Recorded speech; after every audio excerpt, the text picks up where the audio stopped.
मेरा के मेरा एलेक्सा कैंपस में आपका स्वागत करता हूं। मेरे साथ हैं सुरभि जी सर, फिजिक्स फैकल्टी। आज हम लोग चर्चा करेंगे कि यदि कोई विद्यार्थी जिसने 10th की परीक्षा उत्तीर्ण की है और वो इंजीनियर बनना चाहता है, इंजीनियरिंग करना चाहता है, तो इसकी क्या प्रक्रिया रहती है। तो नमस्कार सर। तो सर आप बताइए कि यदि कोई विद्यार्थी 10th की शिक्षा पास किया और वो इंजीनियर बनना चाहता है, इसका क्या प्रोसेस है। बिल्कुल सर, इंजीनियर बनने के लिए इंजीनियरिंग कॉलेज से पढ़ाई करना होता है और इंजीनियरिंग के लिए 4 साल का प्रोफेशनल कोर्स होता है। उस प्रोफेशनल कोर्स को करने के बाद बीटेक के नाम से डिग्री मिलता है, जिसे बैचलर ऑफ टेक्नोलॉजी बोलते हैं। लेकिन बीटेक की डिग्री के लिए आपको इस तरह के जो कॉलेज हैं, प्रतिष्ठित कॉलेज, नेशनल इम्पोर्टेंस के कुछ कॉलेज हैं जिनको IITs, IIITs, NITs या फिर कुछ गवर्नमेंट फंडेड इंस्टीट्यूट्स हैं, इनमें इंजीनियरिंग के कोर्स के दाखिले के लिए, एडमिशन के लिए एक प्रवेश परीक्षा, एक पात्रता परीक्षा से गुजरना होता है, जिसे हम JEE की परीक्षा बोलते हैं, जॉइंट एंट्रेंस एग्ज़ाम। और इसके 2 चरण होते हैं जिसके बारे में हम बातचीत कर सकते हैं।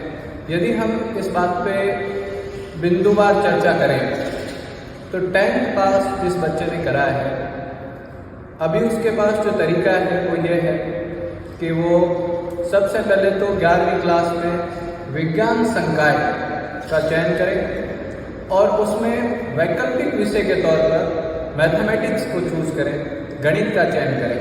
इस तरीके से 11th में उसे 5 सब्जेक्ट पढ़ने होंगे और 12th में उसे 5 सब्जेक्ट पढ़ने होंगे, फिजिक्स, केमिस्ट्री, मैथमेटिक्स और 2 कंपलसरी लैंग्वेज के सब्जेक्ट्स, हिंदी और इंग्लिश।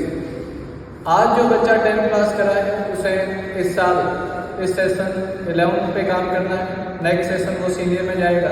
अब सीनियर में जब नेक्स्ट सेशन जाएगा तो उसे 2 तरह की परीक्षाएं देनी होंगी। एक तो बोर्ड की परीक्षा उसने फेस करनी है, जिसका टाइमिंग मार्च के आसपास का रहता है, और आगे के कॉलेज के एडमिशन के लिए भी उसके JEE की प्रवेश की जो परीक्षाएं हैं वो स्टार्ट हो जाता है, उनके चरण स्टार्ट हो जाते हैं।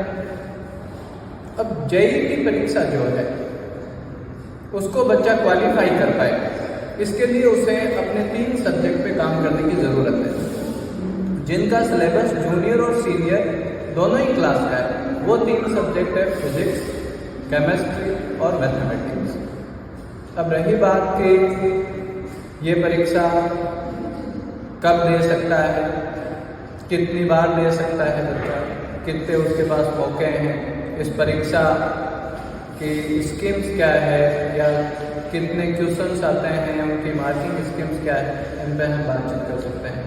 तो सर पहले हम लोग बात करें कि जैसे कोई बच्चा इंजीनियरिंग करना चाहता है तो आपने बताया कि उसे JEE का एग्ज़ाम देना पड़ेगा। बिल्कुल सर। तो सर आप एक बार बच्चे को ये क्लियर करें कि JEE का एग्ज़ाम क्वालिफाई करने का प्रोसेस क्या होगा, किस तरीके से मतलब इसका स्कीम रहता है, सर आप थोड़ा इसको डिस्कस करें। देखिए मुकेश जी, मैं इस डिस्कशन के माध्यम से दर्शकों को, विद्यार्थियों को, अभिभावकों को मेरी बात आपके समक्ष रखता हूँ। यदि बच्चे को इंजीनियरिंग करना है और उसे JEE की परीक्षा देनी है, तो JEE की परीक्षा जो बच्चा सीनियर में है या जिसने सीनियर करे हुए 1 साल हो गया है या जिसे सीनियर करे हुए 2 साल हो गया है, यानी सीनियर में जो बच्चा अपीयर हुआ है, जिसे अपने मार्च में एग्ज़ाम्स देने हैं, उसको JEE मेन के नाम से 2 अटेम्प्ट देने होते हैं। JEE मेंस की परीक्षा 300 नंबर की परीक्षा होती है, जिसमें यदि हम क्वेश्चंस की बात करें, नंबर ऑफ क्वेश्चंस की, तो 75 क्वेश्चंस आते हैं, 75 क्वेश्चन, 25 क्वेश्चन फिजिक्स से, 25 क्वेश्चन केमिस्ट्री से और 25 क्वेश्चन मैथमेटिक्स से। हर प्रश्न 4 नंबर का होता है। इस तरीके से 300 नंबर का पेपर हो गया। ये 300 नंबर का पेपर फरवरी में इसका अटेम्प्ट लगता है, पहला अटेम्प्ट। 300 नंबर में से बच्चे ने कितने अंक हासिल करें, साथ ही दूसरा अटेम्प्ट अप्रैल में और दे सकता है बच्चा, उसमें भी वही सेम ही 300 नंबर का पेपर है। उस 300 नंबर में से बच्चे ने कितने अंक हासिल करे हैं, एक उदाहरण लेते हैं कि मान लो कि फर्स्ट अटेम्प्ट में बच्चे ने 300 में से 110 नंबर हासिल करे और सेकंड अटेम्प्ट में 300 में से 130 अंक हासिल करे। अब इन दोनों क्वेश्चन पेपर का जो रिजल्ट है उनके आधार पर एक मेरिट तय होता है और वो मेरिट मान लो कि 120 नंबर रहा। वो मेरिट ये तय करता है कि कोई बच्चा जेई एडवांस के पेपर में बैठ पाएगा कि नहीं बैठ पाएगा। जेई एडवांस के पेपर में बैठने का क्वालिफिकेशन हमने जो ये एग्जाम्पल लिया है इस बच्चे ने हासिल कर लिया है, जिसके 110 और 130 का स्कोर था। चूंकि वो कट ऑफ से ऊपर है उसके, तो उसका जो दोनों पेपर में से हाईएस्ट स्कोर है उस स्कोर को हम कंसिडर करेंगे। इस पेपर के आधार पर अब उसे जेई एडवांस में की परीक्षा में बैठने का मौका मिलेगा। जेई एडवांस में 2 पेपर होने हैं, 180 नंबर का एक पेपर और 180 नंबर का दूसरा पेपर। ये दोनों पेपर एक ही दिन में संपन्न होते हैं। ये जो 360 अंक का प्रश्न पत्र है इसके आधार पर बच्चे ने कितने अंक हासिल करे हैं, फिर से मेरिट आएगा कि कौन सा बच्चा आईआईटी में एडमिशन के लिए एलिजिबल है, या फिर जो जेई मेन का स्कोर रहा था उस आधार पे कि कौन सा बच्चा एनआईटीज में एडमिशन के लिए एलिजिबल है, ये तय होता है।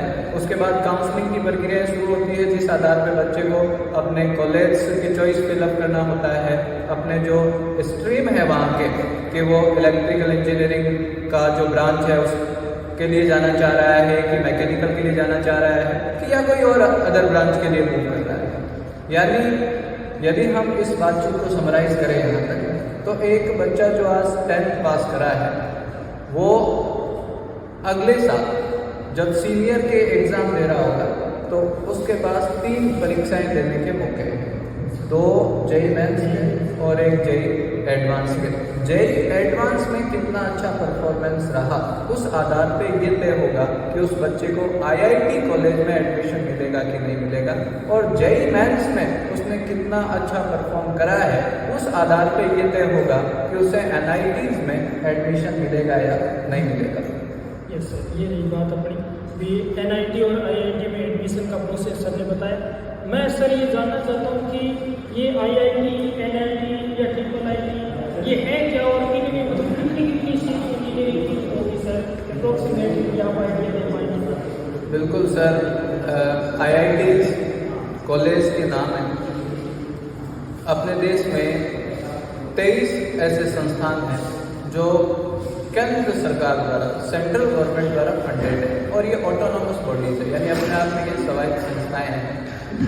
इंडियन इंस्टीट्यूट ऑफ टेक्नोलॉजी, जैसे कि अपने राजस्थान में जोधपुर में आईआईटी जोधपुर है, दिल्ली में आईआईटी दिल्ली है, ऐसे बॉम्बे में आईआईटी बॉम्बे है, ऐसे करके टोटल कुल मिलाकर के 23 आईआईटी है जहाँ पे इंजीनियरिंग की पढ़ाई होती है। और हम ये बात कर रहे हैं कि वहाँ से पढ़ाई करने के लिए आज आपको आईआईटी बॉम्बे से यदि इंजीनियरिंग करना है किसी ब्रांच में तो आप ऐसे ही एडमिशन नहीं ले सकते। केवल बोर्ड के परसेंटेज के आधार पर आप एडमिशन नहीं ले सकते, या फिर डायरेक्ट एडमिशन का कोई तरीका नहीं होता, उसके लिए आपको जेईई एडवांस की परीक्षा देना होता है। इसी तर्ज पे जैसे आईआईटी है, सेम उसी थीम को लेकर के केंद्र सरकार द्वारा एनआईटी, नेशनल इंपॉर्टेंस के कॉलेज जिनकी वैल्यू आईआईटी के जितना ही है स्थापित करेंगे, और अपने देश में national institute of technology NIT ये 32 है और इनमें अलग अलग ब्रांच के लिए अलग अलग सीट्स हैं। ऐसे ही स्पेसिफिकली जो इंफॉर्मेशन टेक्नोलॉजीज के संस्थान हैं जहाँ पे केवल इंफॉर्मेशन टेक्नोलॉजी संबंधित इंजीनियरिंग करवाया जाता है, 20 संस्थान जो है अपने देश में, और कुछ गवर्नमेंट फंडेड इंस्टीट्यूट्स हैं वो स्टेट के लेवल पे। इनमें यदि हम सीट मैट्रिक्स की बात करते हैं तो सीट का क्लासिफिकेशन ऑन एन एवरेज हम इस तरीके से बोल सकते हैं कि जो आईआईटी है उसमें अराउंड 18,000 के आसपास का सीट है। यदि हम एनआईटीज की बात करें तो एनआईटीज में अप्रोक्सीमेट 24,000 के आसपास है, और ट्रिपल आईआईटी में जो सीट है वो 9,000 के अराउंड है।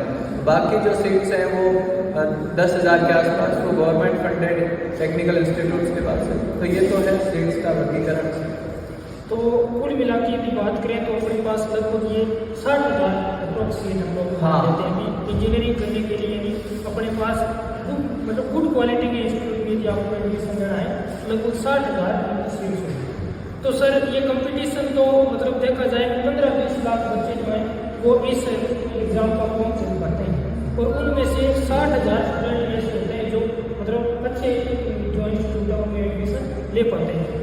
तो क्या सर बच्चों को मतलब इसकी तैयारी जो है वो क्या 12वीं के बाद करनी चाहिए या 10th के साथ ही मतलब तैयारी करनी चाहिए, तो ताकि बच्चा जो है वो उस 60,000 का नाम ले सके? इसके बारे में आप थोड़ा बताएं।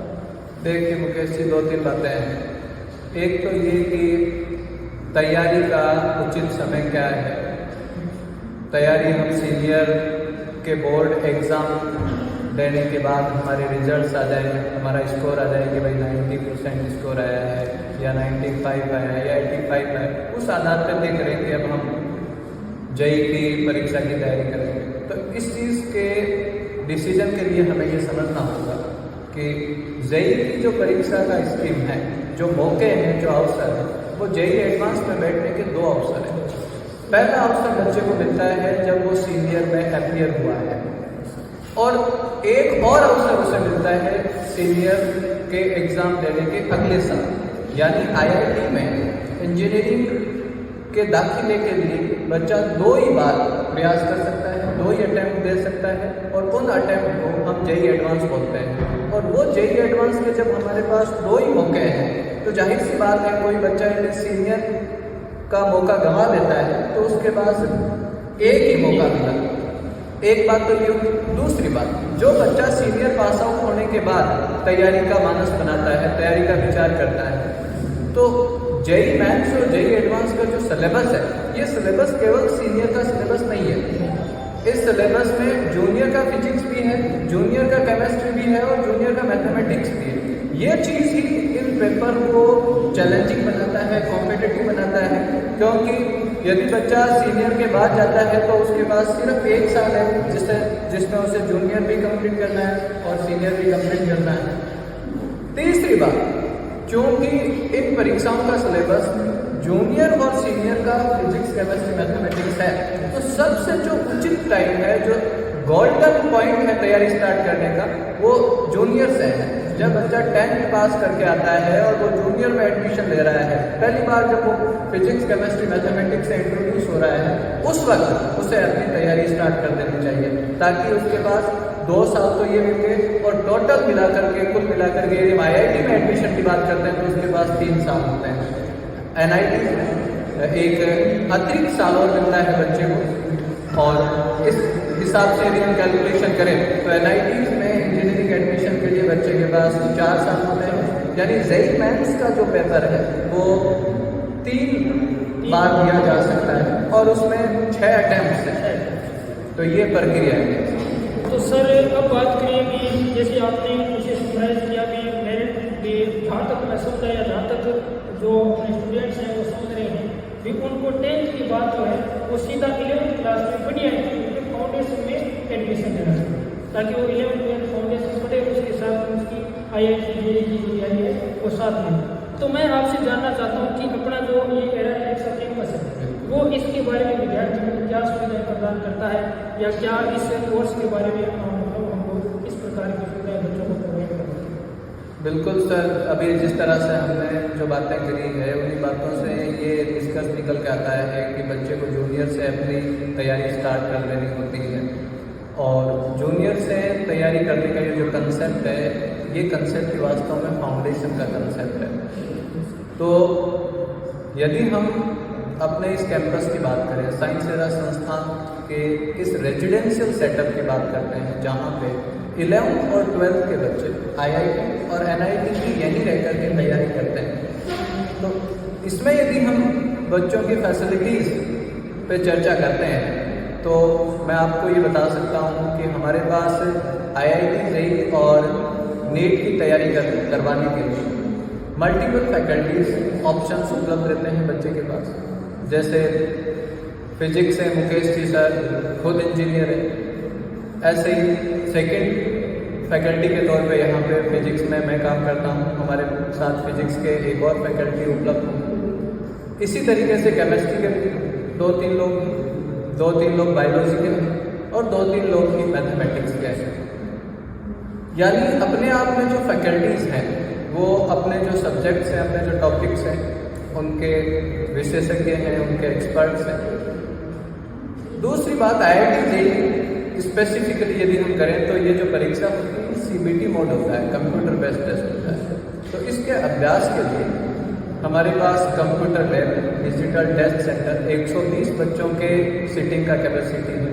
इससे तैयारी की जो प्रक्रिया है उसको भी हम स्मूथ भी कर सकते हैं, नंबर ऑफ टेस्ट ज़्यादा ले सकते हैं, जो मूल्यांकन है बच्चों का वो बहुत तेज़ी से हो सकता है। तीसरी फैसिलिटी की यदि मैं बात करूँ तो हमारे पास डिजिटल लाइब्रेरी के अलावा फिजिकल लाइब्रेरी भी है, बुक्स लाइब्रेरी भी उपलब्ध है। आप मेरे पीछे देख सकते हैं कि IIT JEE या नीट की प्रिपरेशन के लिए जो स्टैंडर्ड बुक्स चाहिए, यदि हम फिजिक्स की बात करें तो फिजिक्स में IIT के लिए कुछ रिकमेंडेड बुक्स होते हैं, जिनमें यदि हम नाम लेना चाहें तो HC वर्मा के बुक चलते हैं, आर्यन के पब्लिकेशन के DC पांडे की बुक्स आती है अच्छी, ऐसे ही BM शर्मा सर के आते हैं सिंगेट से। या फिर यदि बहुत अच्छे से तैयारी बच्चा एडवांस लेवल की करना चाहे तो उसके लिए इरोडो के प्रॉब्लम्स पर आधारित बुक्स हैं। यानी वो सारा का सारा क्वालिटी कंटेंट जो स्टैंडर्ड रेफरेंस बुक्स का है वो हमारी फिजिकल लाइब्रेरी में उपलब्ध है। और इवन यही नहीं, जितने भी तैयारी करने वाले एस्टीम्ड इंस्टीट्यूट्स हैं हमारे आसपास के, चाहे वो ऑनलाइन प्लेटफॉर्म के हो, चाहे वो ऑफलाइन क्लासेस देते हों, उनका जो क्लासरूम का या उनका जो टेस्ट सीरीज का क्वालिटी मटेरियल्स है वो यहाँ पे हमारे पास उपलब्ध होता है। हमारे क्लासरूम डिजिटल क्लासरूम्स हैं और बैठने की जो व्यवस्थाएं हैं वो आरामदायक व्यवस्थाएं, यानी ऑल वेदर कंडीशंस के माइंडसेट के साथ हमने इस पूरे कैंपस को डिज़ाइन करा है।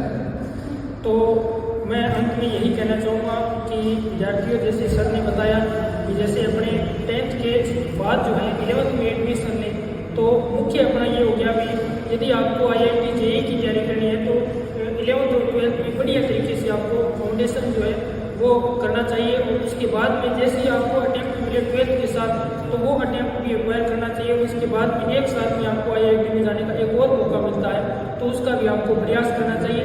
इसके लिए हमारा जो साइंस एरा का एलेक्सा कैंपस है वो आपके साथ काम करने के लिए तैयार है। तो आप जुड़िए हमारे साथ। धन्यवाद। जय हिंद। बहुत बहुत धन्यवाद।